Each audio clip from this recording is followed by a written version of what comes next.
Hello, this is Dylan Miller on Daily Dose of Dylan, Google Podcast, Spotify, Spreaker, or iHeartRadio. This is Dylan Miller on Daily Dose of Dylan. I am again back for, I don't know, hopefully the next 2 days. That's what I'm hoping for. We got some good stuff today. I came back just in time for Game 2 of the NBA Finals. And, I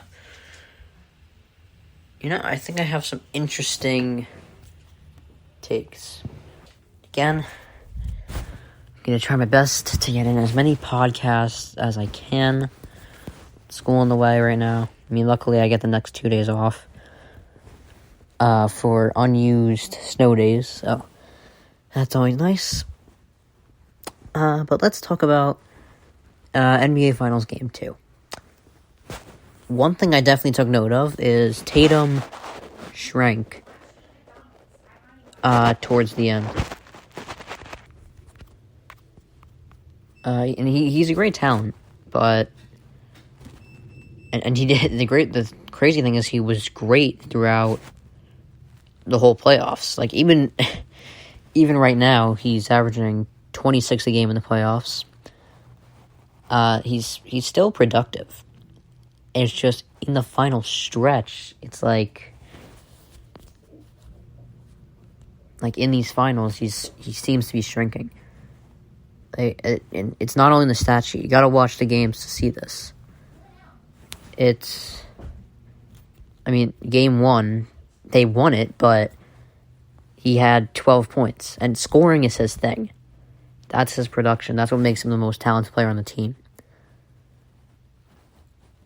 But what I liked about him in Game 1 was he found another way to be productive. Even though he was 3 for 17 from the field, he got 13 assists, which is very important. He found other players to be productive.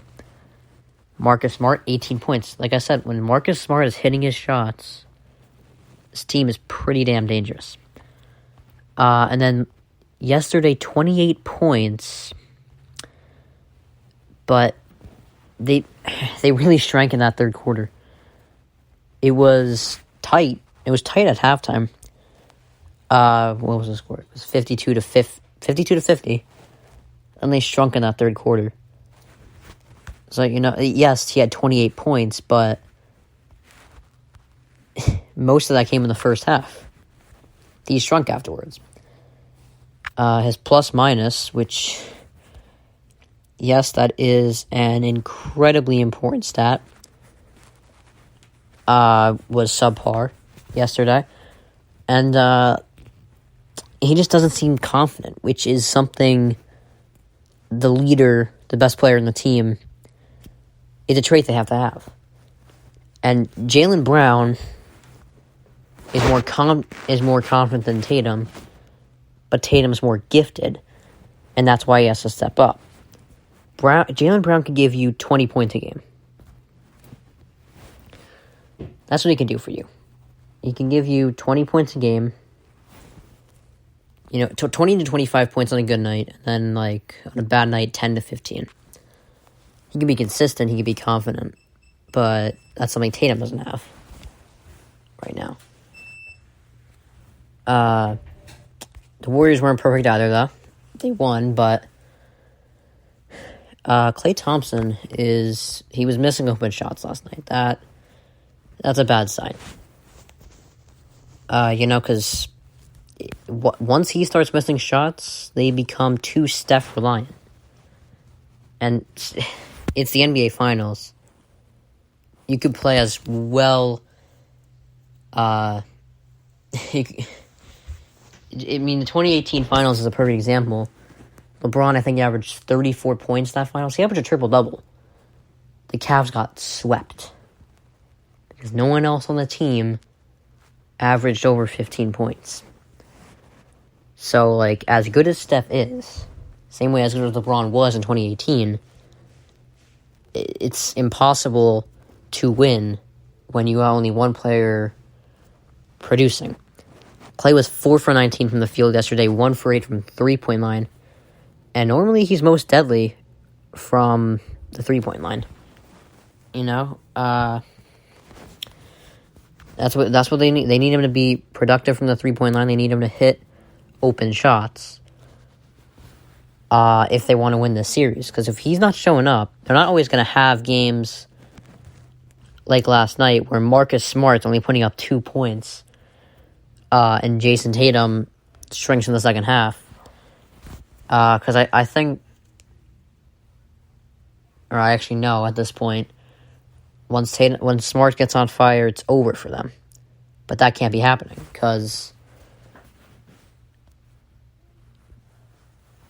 and they can match them. There's only one way they can match Marcus Smart being on fire with the Celtics, and that's Klay being on fire. Game 1, they had it. It felt like Game 1 was almost stolen from them, in a way. That was just a terrible fourth quarter for them. But and Klay Thompson was kind of a little below par in that game as well. So they can definitely compete if Thompson's on fire, but the series is going to go by quick. And if they start losing pivotal games, it's going to take a toll on them. But if it weren't for, but that's another thing you have to take into, you have to think about, is if it weren't for a bad fourth quarter in Game 1, the Warriors are up 2-0. But that also shows how important it is to perform in every quarter. You can't shrink in the second half like Tatum did yesterday, and that scares me a lot because your team becomes what your best player / leader is. And if your leader just has good quality, just one good quality, doesn't matter what it is. They can be humble like Tim Duncan, that's a dynasty, or tough like MJ, that's a dynasty. But if they're shrinking, that ain't a dynasty. Boston has 4 losses at home in their last 9 games. That's not a good sign because they're going back to Boston right now.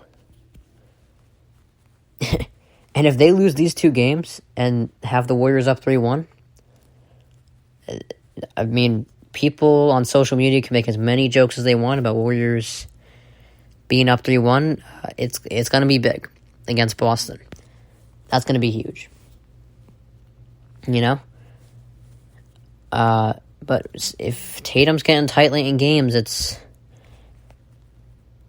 going to be tough for Boston to keep this up, to stay with the Warriors in the series. Because then they might become too Marcus Smart reliant, honestly. It might become too reliant on Smart having big games, But who a really big X factor in the series is? It's Robert Williams. He eliminated interior scoring against the Heat and against the Warriors in Game 1. He shut down Bam Adebayo pretty well. Kevon Looney was not productive in Game 1 at all, He was a little productive yesterday, though. He was 6 for 6 from a field goal and dropped 12 points. But when Robert Williams is on that court to defend the interior, that's another way the Celtics are, really dangerous. But the problem is he's injury prone, so it's going to be a great finals. I'm looking forward to it. I'm sticking with the Warriors. Nothing's changed in my mind yet. But it's really interesting. There's so many X factors in the series. It's crazy. Jordan Poole doing well. If he does well, that he can cancel out. Kind of replace what Klay Thompson didn't do. But it's so many, like, kind of hypothetical situations. I just can't wait to see what these guys can do. But I'm excited to see. I'm just excited to see what happens in the NBA Finals. God, I'm stuttering a lot today. But actually, here's the thing I love and hate about the NBA. It's so like I was uninterested in the regular season. Now it's the finals, and I'm like invested. Like the later it gets in the NBA season, the more invested I am. But it's like,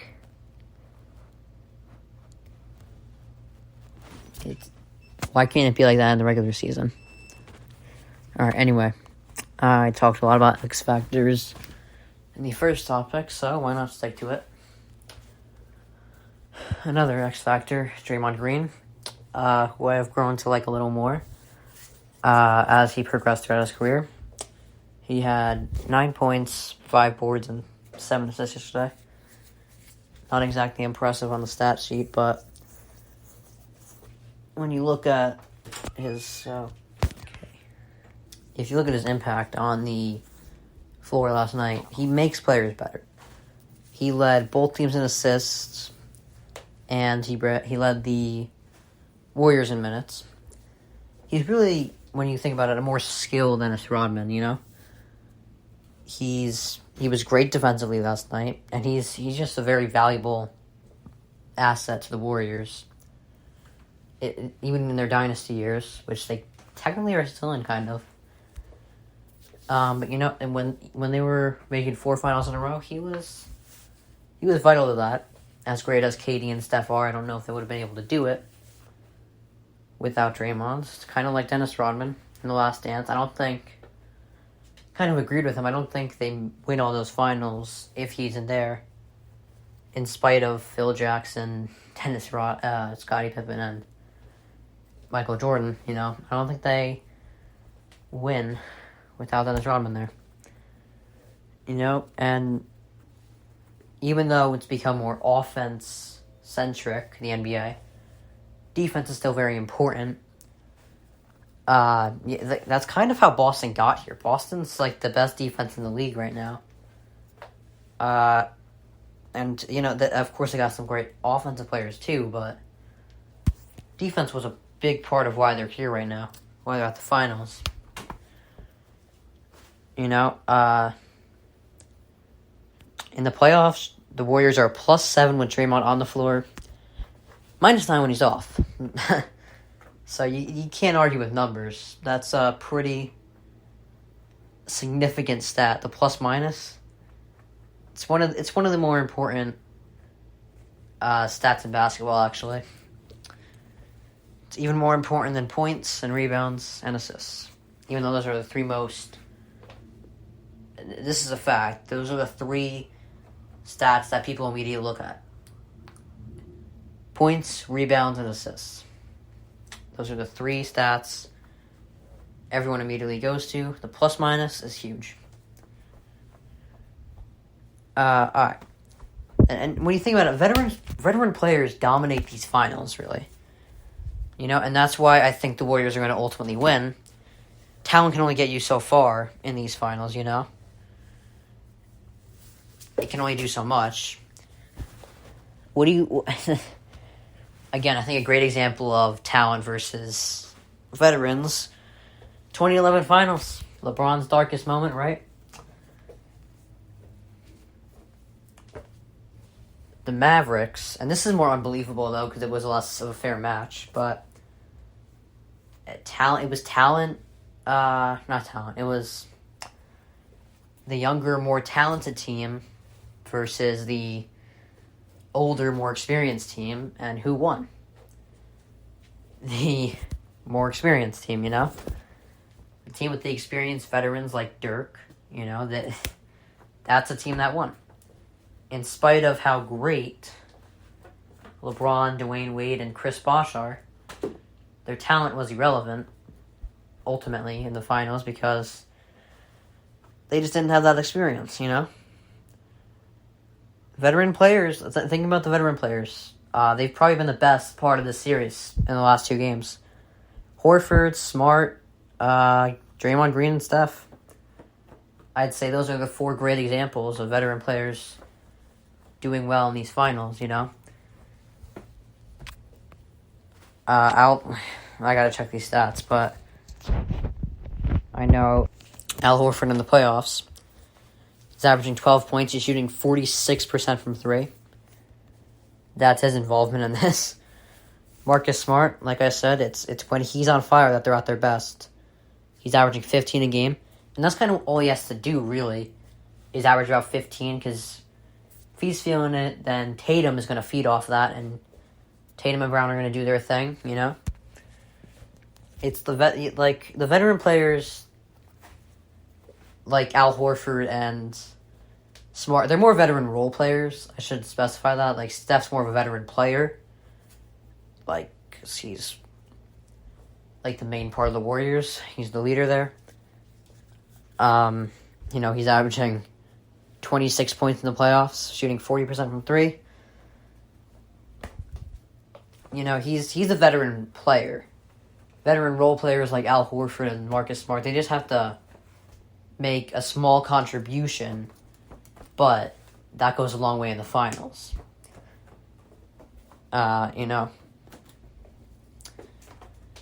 Like Al Horford shooting lights out from 3, that's going to go a long way.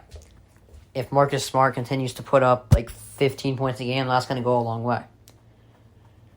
And obviously Draymond Green, there's not going to be a lot of stats, but not a lot of flashy stats. I already gave you the biggest stat he has, which is pretty significant. Great plus-minus. Plus 107 in the playoffs. Plus 107 when he's on the floor. Minus 9 when he's off. Shows his value. And that's, I think, another big part about why veterans are so much better in these finals than younger players are. They understand that in the finals, it's typically, in the finals in any big playoff game, it's typically more physical than, the regular season. It's always going to be more physical. The refs are just going to get out of the way. They're going to let them play basketball. And that's what happened in the 2011 finals. Who was thriving in that? Dirk Nowitzki. At the time, he was a veteran. Who wasn't thriving? A 26-year-old LeBron James. He wasn't thriving. He struggled. He averaged 17 points a game. That's bad for your star player. Especially when he's as good as LeBron was supposed to be. But never underestimate the value of players like Draymond Green. Despite their stats, they're a big part of that team. Alright, so Quinn Snyder stepped down as the Jazz coach after 8 seasons. And to me, this is like Brad Stevens becoming the GM of the Celtics and no longer the coach. It's weird because he never won a finals. But I can't remember in his run there, I rarely ever looked at the Jazz and said that is a crappy team. I never looked at them and said that is a terrible team.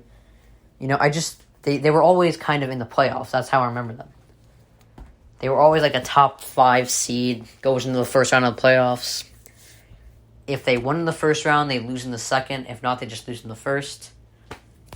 They were kind of one of those teams. They were never really a conference finals kind of team. Or finals. They were just successful, but never good enough to make the finals, But in 11 of his 15 seasons, they had a winning record. They were just always missing a piece. You know what this is kind of like? It's kind of like the Packers. The Packers won 1 ring and haven't been able to make it since. Like, Mike McCarthy's run at Green Bay was successful. They had a lot of winning seasons. And the difference here is they actually did make the conference championships, but they never won. I would know, being a friggin' Packers fan, damn it. Alright. Okay, we're good. I can't be too mad about being a Packers fan. I mean, at least they make the playoffs. There are some people that root for much, much worse teams. So I should be grateful. And I am. Anyway, Snyder, I think Quinn Snyder's going to find his value now that he's a free head coach, you know? Like, he's going to see how much, like, what teams really need him right now. I think the Jazz, I think this is a win-win. You know, Snyder's going to find a job. He's a smart head coach. He's won Coach of the Year multiple times, I think. Kind of like Brad Stevens, you know? They're both very smart head coaches that... And, I mean, he doesn't even have to be a head coach. He could do what Brad Stevens did and become, like, a GM or something. He's a smart person. He knows basketball very well, and he'll be successful. He'll find success elsewhere, you know? And the Jazz, they're a very smart organization, you know? They always... I can't remember ever looking at their draft and saying that was terrible. You know, they've always made some great draft choices, you know? The interesting thing about them is I'm wondering if they could move Gobert or Mitchell. Like, they don't have to.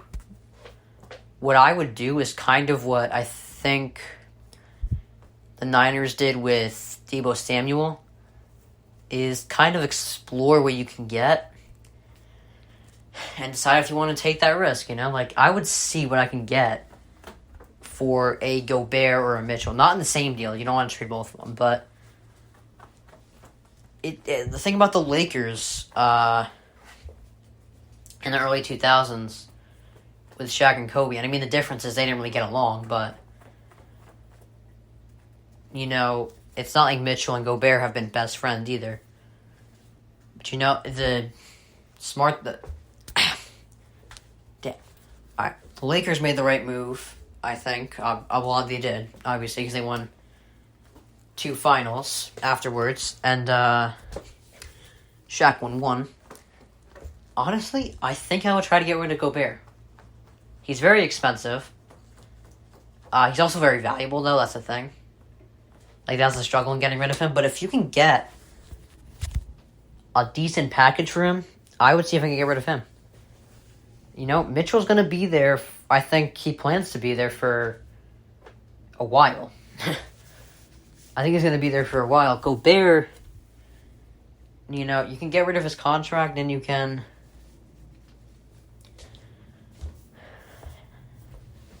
You know, and in the process, probably pick up a few probably nice role players, or maybe even another number 2 that might be a better complement to Donovan Mitchell.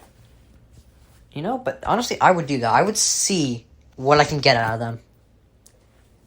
But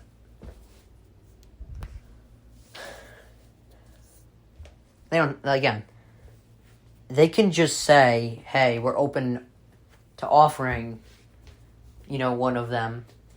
What are you willing to give us? And if it's not enough, they don't have to trade him.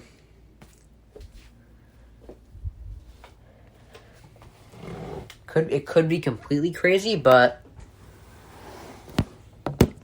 it was also considered crazy for the Lakers to trade Shaq.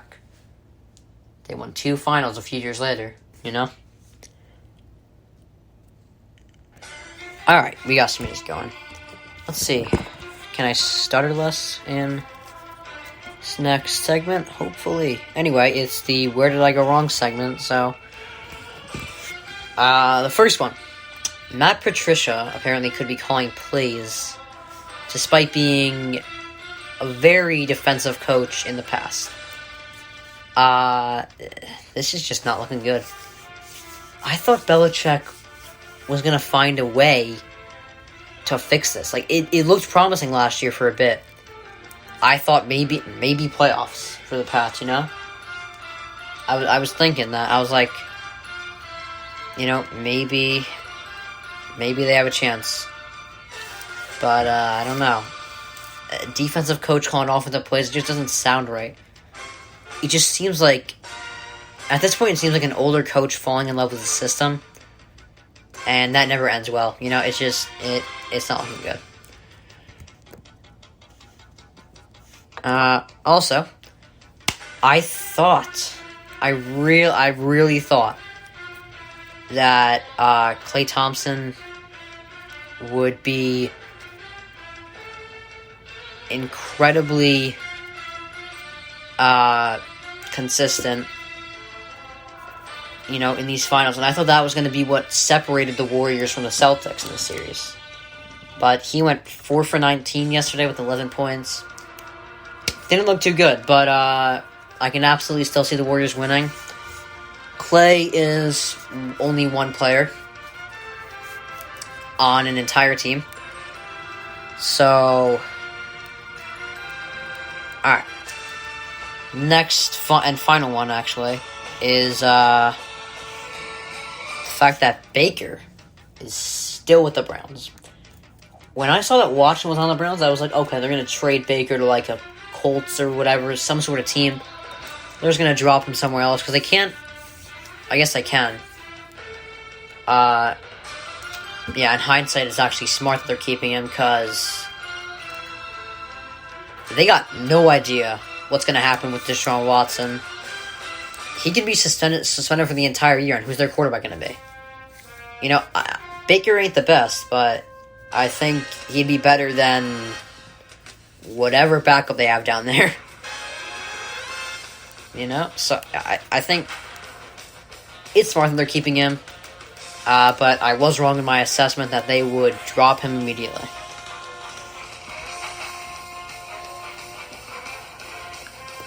Alright. Okay. So, the Celtics are favored by 3.5 points in Game 3.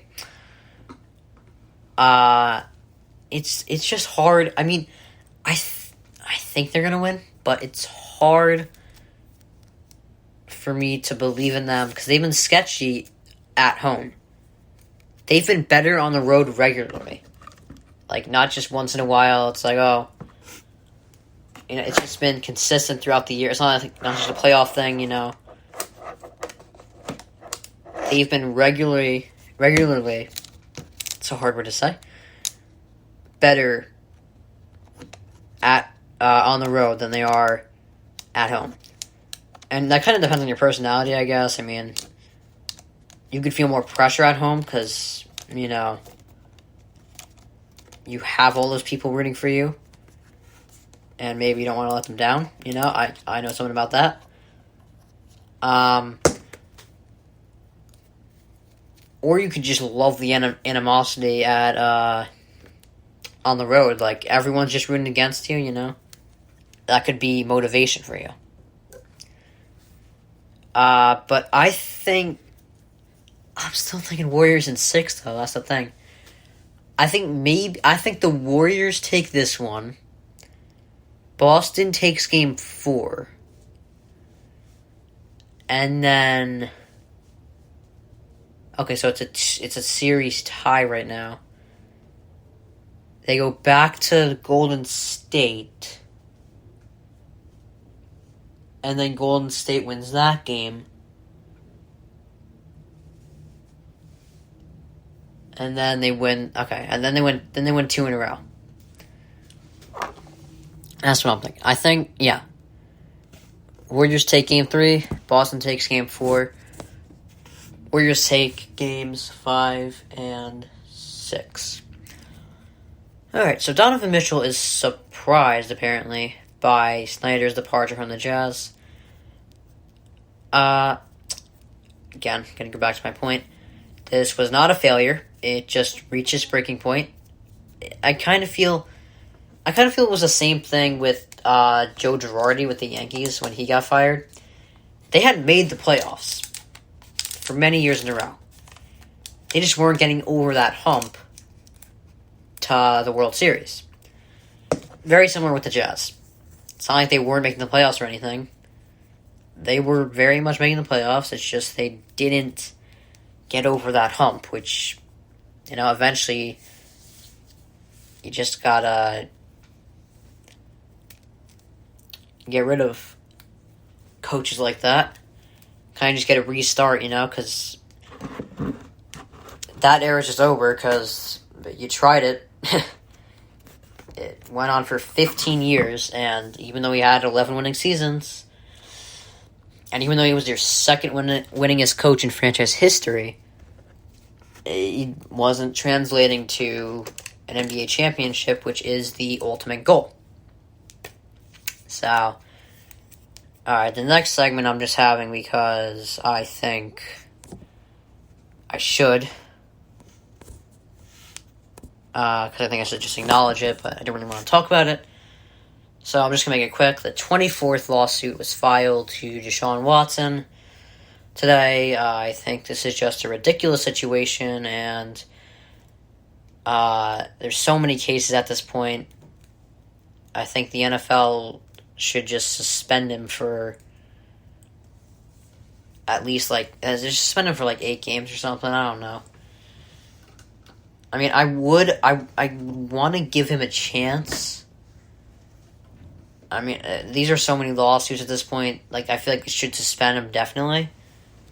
At least suspend him for 8 games. That'd be the minimum for me. And if by some miracle all of the cases are proven false, if all of them are proven to be, I think, consensual, is that the word? If all of them are proven, if he's proven innocent in all of these cases, then then he gets the minimum punishment. But it's very possible he loses some of them. And I feel like that should result in the even more significant punishment. Because at this point he's accused to have committed the same crime 24 times in a row. I don't know. It's just ridiculous. So I'm just gonna move on from that, because that's an annoying topic to talk about. We're actually almost done here. I'm about to wrap it up. I think I got 2 more segments. So, I'm going back to the NBA Finals, but I'm really only going to look at this from Curry's perspective, He had 29 points, and, the night before, he had 21 in the first quarter, right? And then ended with 34. He's kind of the only player in this series to have played really well in both games. Tatum, as great as he is, he struggled from the field in Game 1. Clay has struggled. Marcus Smart at 2 points yesterday. Jaylen Brown, I guess you can say him too, but I think Jaylen Brown's been more good, not great. I think Steph's been the one that's been great in every game. He led everyone in scoring in the first game, and then second game, he did lead everyone in scoring in the second game, didn't he? I think he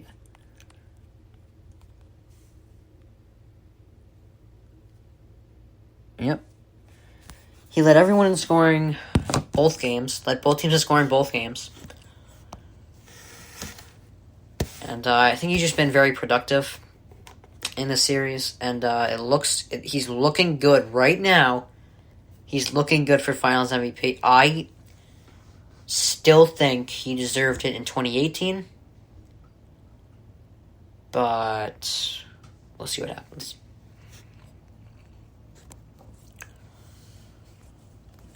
And I'm going to end the day on the thing that has confused me the most over the weekend. Why would Matt Patricia be calling offensive plays for the Patriots when he is the defensive coordinator? I'm just going to say this. If they come out around 500 next year, I think we have seen... I hate speaking too soon. Patriots have taught me this. multiple times to not speak too soon. But, I mean, if we have another 500 season, like, right now, I'd say their best player right now is Mac Jones. He's not bad. But, I mean, if your best player is Mac Jones, you're not in a good spot. He's what, like the 17th best quarterback in the league or something around there? 15 to 20? He's a top 15 to 20 quarterback in the league. And that's your best player. You're not winning with that. You are not winning with that. There's no way. There's zero shot. It wouldn't even matter what receivers you have or anything. If your quarterback is back at the top 15 to 20, that's not the recipe for a Super Bowl. It's a recipe for like a 500 year. And that's if you have skillful receivers. They do not have that. I don't want to speak too soon again, but Tom Landry got bad fast, you know. The Pats, since Brady left, they've had two, by Patriot standards, underachieving years. They've had 2 years. They haven't made the playoffs. They've been through 2 different quarterbacks in the past 2 years. I tried staying hopeful, but now they're hiring a defensive coordinator to call offensive plays. It seems to be going down. That's all I got for you today. But this is Dylan Miller on Daily Dose of Dylan.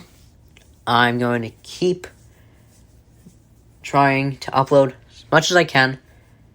And hopefully throughout the summer I can get in as much as possible. It's really tough to get in a lot of podcasts because, I mean, it was just last year was perfect because I was virtual. I got off a little early. I was able to, you know, take some information in. I was able to write it down. I was able to do this podcast. I had a lot of time on my hands. Now, going back in to school, and my time has decreased greatly. And now, of course, over the summer, I got 3 vacations, actually, that I go on. So, but I think I've proven to you multiple times that whenever I'm free, you can count on me to be on the podcast. So, Google Podcast, Spotify, Spreaker, or iHeartRadio. This is Dylan Miller on Daily Dose of Dylan, and I'll see you whenever I have time.